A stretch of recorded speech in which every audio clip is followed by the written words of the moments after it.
Hello, everybody. Welcome back to my LinkedIn Lives. I'm Jasmine Navarro, certified wellbeing expert, working with educational institutions and companies, helping them support their family wellbeing challenges.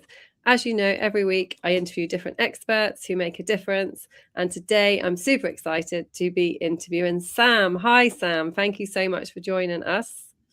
Thank you for having me. No, thank you for coming. Absolute pleasure. Can you tell us a little bit about yourself and what you do? Yeah, absolutely. So I'm Sam Harvey. I founded a company called Braver Leaders and another one actually called Wellbeing Leaders, which is where we met Yes. with my good mate Charlotte. So a lot of leaders and some wellbeing and some braver in there. And at Braver Leaders, we create bespoke behaviour change programs for corporate organisations. We go in, we research, we figure out what it is that they need, and we help them to meet their goals through bespoke behaviour change programs. And then at Wellbeing Leaders, we're a wellbeing lead community where we actually help the people that do the helping. So those that are in wellbeing roles, like yourself, wellbeing experts who maybe are solopreneurs or who are working in organisations who don't really have a lot of support. We really realised there was a need to support the supporters, as it were. Brilliant. No, your work's amazing. I've been following you for ages, and I know you've won all of these awards and everything. So no, I think you're doing such a great job. So today you chose this title, Creating Psychological Safety to Enable High-Performing Teams. Yeah. Tell us why you chose that. What does it mean? Yeah, it's loaded, isn't it? It's a full one, and I think I've spent a lot of time studying, practicing how high performance comes about from my youth as a sprinter. I actually did a diploma in sport performance as a sprinter in New Zealand. Oh, wow. Yeah. So I used to run very fast in a straight line. I was rubbish at turning corners. That's where I started. And but Braver Leaders, shall I tell you the story of that now? Yeah, tell us, please. Yeah, we love stories. Yeah, so Braver Leaders started, and this is where the psychological safety part comes from. So about 7.5 years ago, I got fired from a job and lost my job and kind of hit rock bottom, as they call it, because of the way I was drinking. And so throughout my 30s, which will give away my age slightly, is that I was drinking heavily, partying a lot, kind of party boy. But it was out of control, and so I went out one night and did some silly stuff with some people that I was leading big organizations as well, and went out with some people that I was in the business I was leading one night, and some bad stuff happened, and I got let go, and it was kind of the straw that broke the camel's back, as it were. That which is topical given I'm in Dubai. Sorry, camels. That it was the thing that the turning point for me. And what happened was I went home and started writing courses and thinking, okay, I want to move into this, and went back and studied performance coaching, leadership, now studying systemic change, that sort of stuff. So, a real academic journey followed. But going back to the original question and how Braver Leaders came about was, I was in a lecture when I was doing an MBA in New Zealand. I had no idea what I wanted to do, so I did an MBA, because you just do everything in an MBA, don't you? Sounds good. And my lecture, I was in a lecture on high performing teams, and this guy literally wrote a book on high performing teams. And I was talking to him, and in the lecture he said to us, share something deep with the person next to you. I was like, okay, it's a bit weird. Share something personal. I was like, okay. Yeah. And I was quite a guarded human at that point. I think I would have, really, it's my business, don't worry about it. But I threw caution to the wind, and I shared about the fact that, and this was before I got sober, that I was struggling with alcohol. And what happened was, and I think, people will probably, this will happen through your life, or people will recognize this, is that time almost slows down, and people stop and really deeply listen to you, and you create what I would now, we know is the empathetic bridge. The empathic bridge. So you actually, when somebody shares something like that, you feel their pain physically. You put yourself in their shoes, and you go, oh, thank you for sharing that. And what we Right. discovered through years of doing this and a bit of study and research is that, there's plenty of literature out there now on psychological safety, and lots of people who say, sharing is actually a great way to build trust. Brene Brown is an expert in this, right? And Yeah. vulnerability. And we discovered that, okay, actually, if we do this and we show up as ourselves and actually tell our story a bit, we create this real base of trust in teams. And what happens there is then you get people who trust each other, and they create this environment where they can actually disagree.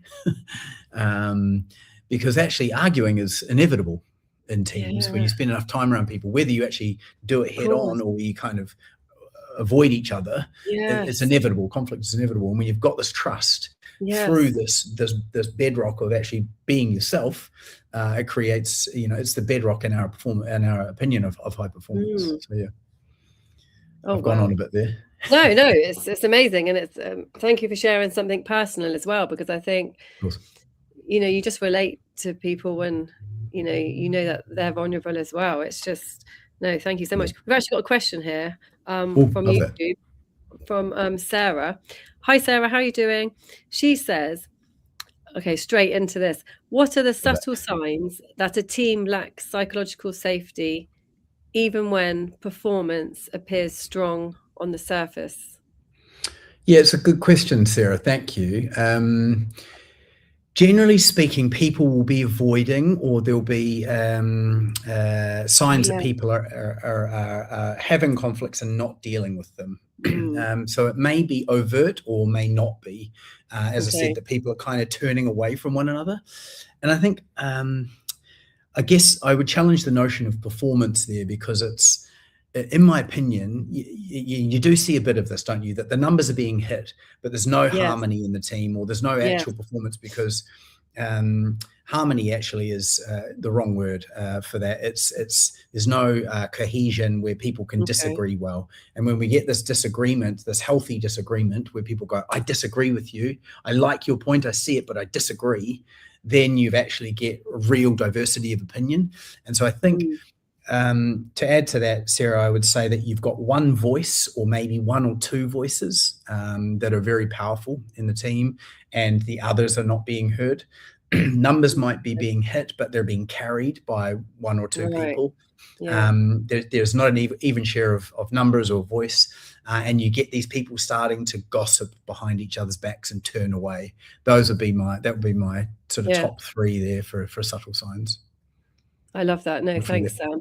Also, I think, I mean, not that this is, but sometimes when you go into different offices, sometimes you can sense it as well, can't you? But I guess not everybody could, and maybe it's not right, but sometimes you could you get a feeling, don't you, as well? No, I think that's absolutely right. One of my lecturers said to me, a lady named Sue Dobson, love Sue, that culture is the smell of the place. Wow. And it's so true, isn't it? Because you walk in, you're like, something doesn't feel quite right here. Yes. And we do a lot of work with companies like this. And actually, one of the things tell us about the work you do. Yeah. So we go in and a lot about diagnosing first, or researching what's actually happening. And people will always come to us and sort of say, they're not doing this. Or I had a conversation with a company today, and it's like, well, how would you deal with two teams that are kind of at each other? It's like, we have to have a conversation with them and say, why are you at each other, and what hasn't worked before? And then we design something around that. But you can tell when something's not right, can't you? You feel, to go back to your point, like this kind of like, something isn't right. And one of the things that I'm doing a lot of work in now is readiness to actually change. Because businesses say the right things, especially out here. I mean, I shouldn't pin it all on the UAE. I love the UAE. No, I know what you mean. But like, you do see a lot of it here, right? Like, of this kind of like, we'll get you a training program of leadership, off you go. That'll shut you up for another year. Yes. Do you really want to change? Or are you just ticking a box? And I mean, this is not new news. People love to tick a box in an organization and say, look, I've done my training. But readiness, organizational readiness for change, is a big thing. And I think a lot of people are not ready. No, exactly. And how do you know someone's ready? I mean, that's the same as just individuals, isn't it? Because we all want that better life and to be our best selves. But when we have to actually change, it's hard, isn't it? Because you're scared. It's like, well, what if it's worse than what it is now? Yeah, we're hardwired to avoid change. Yeah, This comes from living in caves, right? When there was a change, it meant that there was a saber-toothed tiger outside that was trying to eat us. um, exactly. except the saber-toothed tiger now is just our boss. So hopefully shorter teeth. But yeah, what are the signs? I think you start to see it when, so we do a lot of work on, okay, what are your metrics? What metrics must change? Oh, What metrics matter to you right. when we're talking to people first? Okay, so you want people to be giving more feedback. Yeah, come and give us a training about how to give feedback. Actually, the precursor for good feedback and people being able to speak up is psychological safety, is the ability that they think they can speak Yeah. up without being severely Yes. reprimanded. Yes. And so then you say to people, so actually we're going to get you talking about X, Y, Z. And if somebody sort of pushes back and said, no, we don't need that, it's too fluffy, Mm, then there's some science, isn't there? But yeah, you hear lots of different things. absolutely. We've got another question actually from Brad, but I think you've just answered this. But hi, Brad, how are you doing? He says, what is psychological safety? Candor over coziness would be my quick answer to that, Brad. So it's the ability to passionately debate without the Mm, fear of upheaval. wow. So Do you feeling know who, and this isn't safe. the case for everybody, but No. I have a high level of psychological safety with my business partner, Baz. He's brilliant. And my sister, Sarah. She will tell me that I'm being, an idiot, for want of a better term, for want of a term I can use online, and tell me what she thinks her opinion is. And I know that Oh, she loves me at the end of the day. yeah. So there's this real ability to just say, hey, here's what I think, still with kindness. She's not Mm, being rude. She's saying, actually, Sam, I think, this is this is a silly idea. Why are you thinking of it that way? mm. Like we know later on we'll probably roast together, and it's all good. So Amazing. yeah. And it's like respect then, having respect as well. Yeah, it is about respect, isn't it? It's about Yeah. respecting the other person's opinion, being Mm, willing to be wrong, being yeah. willing to be told that the other person thinks you're wrong. And I love this notion of being able to hold opposing ideas in mind and walk the middle path. Mm, That yes. is, being when you're psychologically safe, you can kind of go, Jasmine thinks this, I think this. Let's have an argument, like a Mm. debate. Yeah, But healthy, we healthy. don't dislike each other. So yeah, that Yeah. would be my And response. no, thanks, Sam. Brilliant. Brad also says, what's the difference between being nice and creating true psychological safety? Yeah. Nice is about telling people what they want to hear generally, isn't it? And People like pleasing. I'll go back to my sister. She doesn't tell me what I want to hear. Sometimes the truth can Oh, be uncomfortable. A person's truth can be uncomfortable, right? Because we have two ways to grow really, which is introspection, reflecting on ourselves, or extrospection, where we get somebody else telling us what's going on, okay. right? Yeah.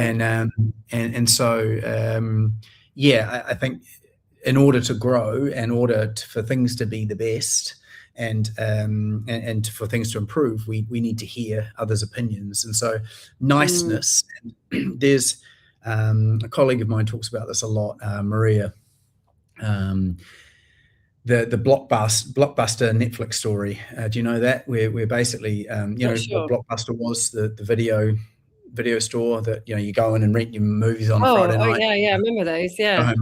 Yeah, you go in and get a DVD, right? Do you remember that? Or even Yeah. a VFS, Yeah. VHS. VHS. Um, Yeah, they were the days. those are the days, right? We're showing our Yeah. age here. Um, but they had an opportunity to buy Netflix, Mm. and it was put in front of them, and they said, look, we think there's going to be streaming is going to be the way in the future, not going Oh. into a store. And Blockbuster said, no, don't be silly. People love going into stores and renting a VHS. and going home. And now the company no longer exists. And there wasn't enough psychological safety in that room. Everybody was nice, to come back to your point, Brad. Or everyone was like, oh, okay, look, sorry, and there were people in that room who disagreed, but they didn't speak up. So, wow. and now That's look, interesting, isn't it? That's very interesting. You've got to let people speak up, because everyone's going to learn. Everyone benefits when people speak up. Yeah, totally. There's another chap I know who's a professor at one of the universities I've been to. His name's Mark O'Brien. He created a program called Speak Up for Safety. He's a doctor, and he created a program called Speak Up for Safety in hospitals. In hospitals, it's a systemic risk if you don't speak up. But we don't take that on in other workplaces because lives don't necessarily depend on it, but businesses do.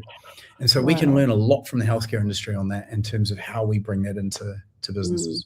And knowing how to speak up as well, because I guess there's ways to say what you want to say. You can say it in a rude way, or you can say it in a respectful way. So what else do we need to know, Sam, about creating psychological safety to enable high-performing teams that we haven't mentioned? Some quick tips I can run through in a few minutes. So co-create is really important. So we're kind of talking about here, is actually inviting engagement from people. And so because we were all knowledge workers now, we need the ideas of others, don't we?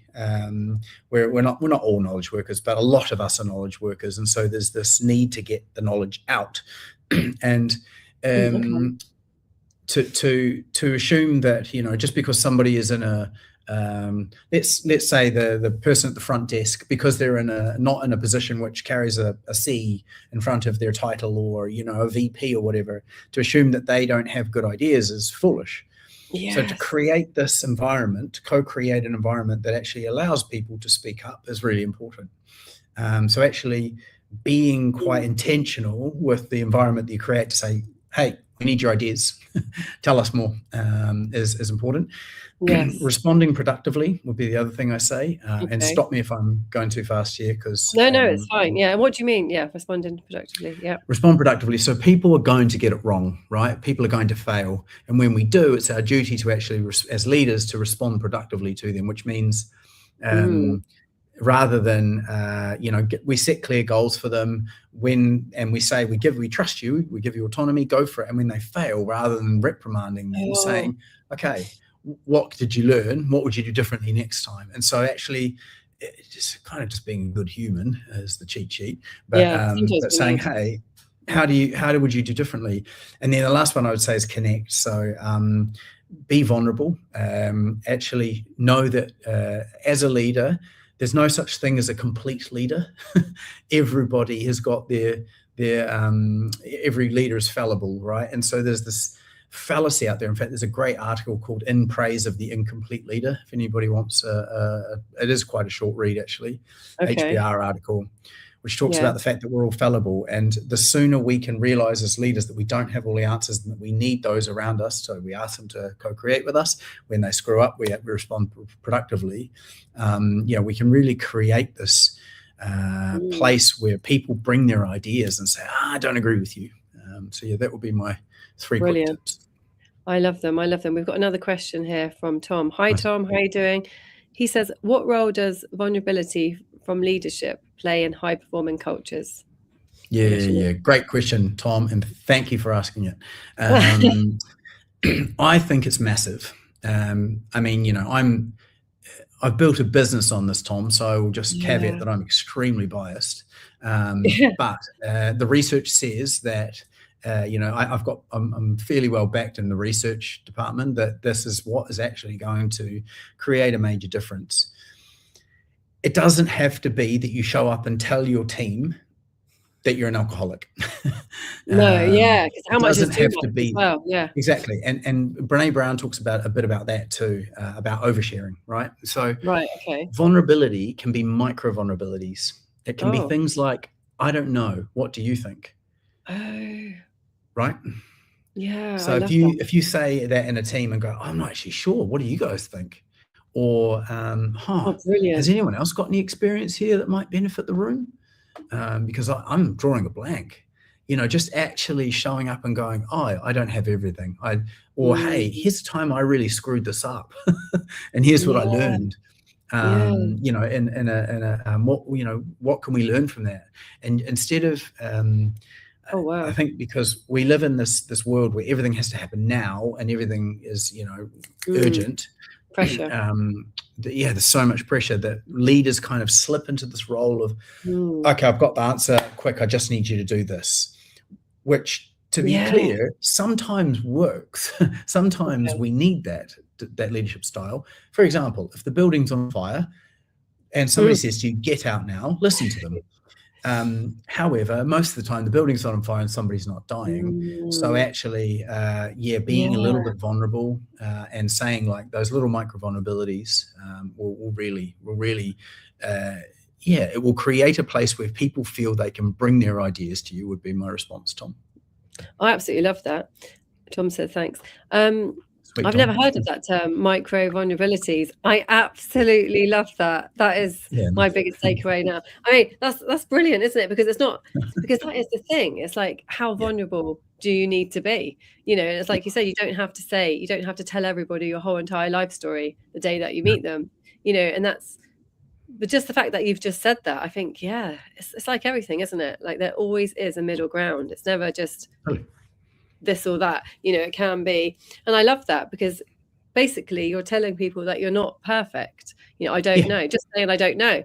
And that actually relaxes everybody. And then when you're more relaxed, you're going to be more creative and probably think of a better solution anyway. 100%. Yeah, love that. Great point. Yeah, I love that. You're going to be more relaxed. It's very true, isn't it? If you're around somebody who kind of exudes perfection, I mean, for starters, that's complete unrealistic. It's completely unrealistic, and it's also like deeply insecure, generally speaking. Yes, exactly. So actually, they're carrying a lot of insecurity and they feel this kind of need to be perfect. Actually, the best leaders I've been very lucky. I've had a couple of great leaders in my life. Have you really? What was great about them? They were both called Dean, which was weird. They were kind. They were funny. They were just themselves. Amazing. Actually, the guy who fired me, one of the guys who fired me was one of my favorite leaders. He's a lovely man. Really? And, lovely man, a very good accountant and a very good leader. And he said things to me, like, he gave me a piece of advice. It's like, just, when we're making a decision, think about things like, what are the unintended consequences here? And I love that. And so it's just taking your time, showing that you're not perfect. He would talk often about how he was anxious about certain things and what was going on in his life. And it just made you go, oh, this is a nice guy. He had high standards, very high standards. But he was a lovely man to be around. Yeah, he was a human. Exactly. Exactly. You learn from that, don't you? Because it's totally. Yeah. Oh no, brilliant. Okay. Right. Well, we're nearly running out of time. No, thanks, Sam. It's been absolutely amazing. Now, are there any other things you would like to mention that you haven't mentioned? Or I would say, what would be the first step somebody could take if they're watching this? They're in a mess with their team.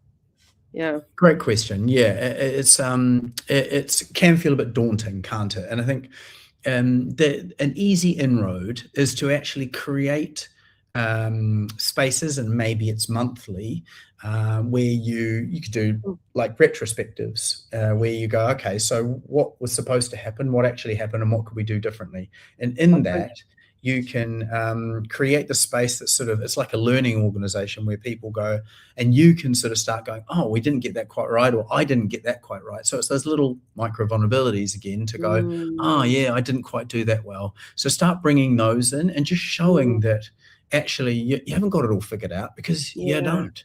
Most of us are still figuring it out as we go. All of us are figuring it out as we go. There's only one day you stop figuring it out, right? And that's hopefully in a few years' time. A long time. Exactly. So I think just start with that, and then show people that you're not perfect. You're a fallible human, and that's an easy inroad would be my suggestion. It's funny, isn't it? Like, everything we're talking about I mean, it's profound, but also it feels like common sense, doesn't it? And it's like you wonder Leadership is how common sense a lot of the time. you wonder how we For got sure. caught up in all of this in the beginning. But then I think, like you said, insecurities. And if you Yeah. arrive in an office like that, you have to fit in, blend in. So you just end up doing the same as everybody else, don't you? You follow the Yeah, culture. 100%. That's called homophily, and that's Oh, is it? so that's when we go into a crowd and we go, oh, I'm going to fit in. Do you ever notice when you go to work in a new place and you start dressing the way people are dressing? Oh, I haven't noticed, Um, but yeah, you would, wouldn't you? Subconsciously, because you need to.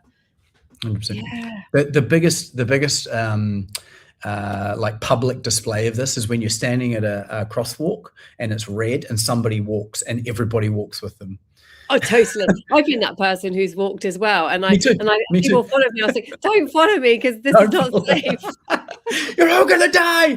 But you're right. Yeah, it's so Yeah. interesting. That's another topic we can talk about. I mean, another For sure. time. But Yeah. no, thanks, Sam. Very, very interesting. Cool. Thanks for having You're me. so knowledgeable, and thank you so much for coming on. Can you tell us how people can find you? Yeah, sure. I mean, LinkedIn. I love a LinkedIn post. Yeah. So I'm fairly active on there.